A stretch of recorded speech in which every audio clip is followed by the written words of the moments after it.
Need a hug? Well, a Penfield woman can help. Jackie Samuel is a professional cuddler. You heard that right. Her business is called the Snuggery. She charges by the hour to snuggle. 13 Wham's Rachel Barnhart has her story. I always like to cuddle. It seemed pretty simple to me. Jackie Samuel started her business, the Snuggery, a month ago. She charges $60 an hour to, well, snuggle. It sounds interesting. I'd like to learn more about it. The 29-year-old U of R grad says her clients are looking for relaxation and physical comfort. This is not about sex, and I'm really straightforward about that. Samuel started her business without a license. There isn't one for cuddling. I thought I need to kind of validate my position, like I need to have some kind of certification or license that says I'm a qualified cuddler, but I couldn't find anybody else who was doing what I was doing, so I decided to just start. But let's face it, cuddling isn't too difficult. I would hope that it's something that everybody knows how to do. I just think we kind of lose the interest or the drive in our society. Studies do show cuddling reduces stress and blood pressure, but you won't find Samuels doing a lot of advertising. It's cuddling, like either you want it or you don't. Rachel Barnhart, 13 Wham News.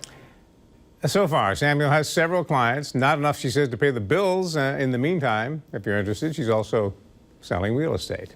And there's a Penfield woman who has started her own business. She will, for a price, snuggle with you, say $60 for an hour.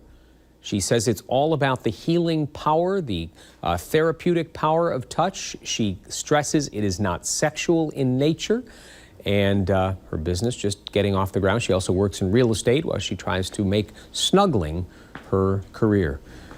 How was your day at the office, honey? Man, I am beat. I snuggled with 9 people today. It can be a little much. Sometimes when we touch, it can be a little too much. That's a Dan Hill song.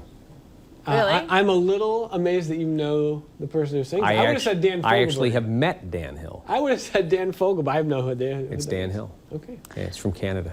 Okay. But he used to hang out down here all the time. I have a mortgage to pay. I'm going to stay out of this conversation. So far, Samuel has several clients, not enough to pay the bills, so in the meantime, she's also selling real estate. We wanted to know what you think about this, and I think we're able to see a lot of different perspectives on this. Amy writes, this woman is asking for trouble and sounds naive. Nowhere on her website does it mention how she will deal with the fact that if the person does become sexually aroused. Great idea in theory, bad idea logically and realistically. One bad experience is all it takes. I pray for her safety, but don't see this lasting long. Let me just address that. Right. She actually does address that on her website. Right. One of the frequently asked questions is, what happens if you get aroused? And she says it may be natural to get aroused, but this is not about arousal, and they're not going there. Now, Doug made the same point earlier that Amy made, which is you start to worry about her safety. Who's going to be seeking her out? That's what, I have 6 comments on my Facebook page, and yes, what happens if she's alone, snuggling with a potential rapist, and they're very worried about her safety, saying she's asking for trouble. Gary writes, nothing wrong with this. She's found a niche, and I hope she succeeds. She's not hurting anyone, so leave her alone. Frederick Atzrott kind of likes the idea, but a little pricey. A little pricey, $60 an hour.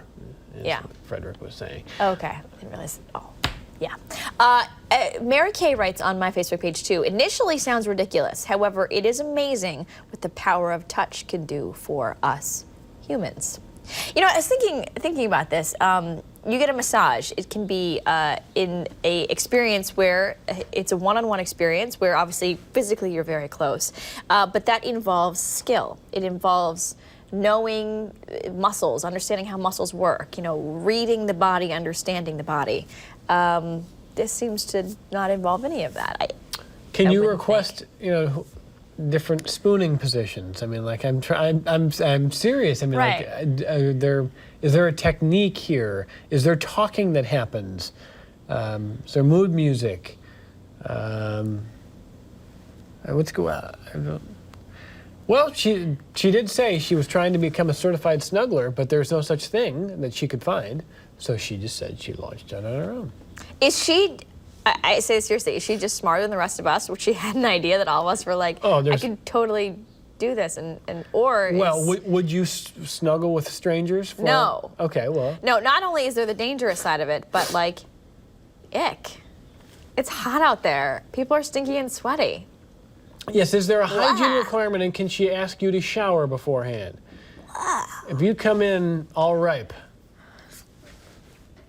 can she say, before the session gets going, you're going to hose down? Can she do that? I would. Can hope she that spray you down with something? It's all good questions. I think they're fair questions. Anyway. I assume the health department would inspect.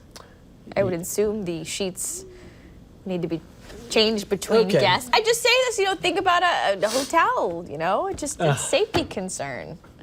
These are things that I imagine she has to think about. Anyway, it's what people are talking about. You'll never feel the same way next time you spoon. When my 2-year-old says to me, Mommy, snuggle, Mommy, it's going to be a different... You're gonna Anyway. say, child, go hose down. I'm going to say, you can't do that as a job. Yeah. Nope. Yes. You can do anything you want. Just not that. Marty's full forecast is next, but first it's time for the 13 Wham Daily Deal.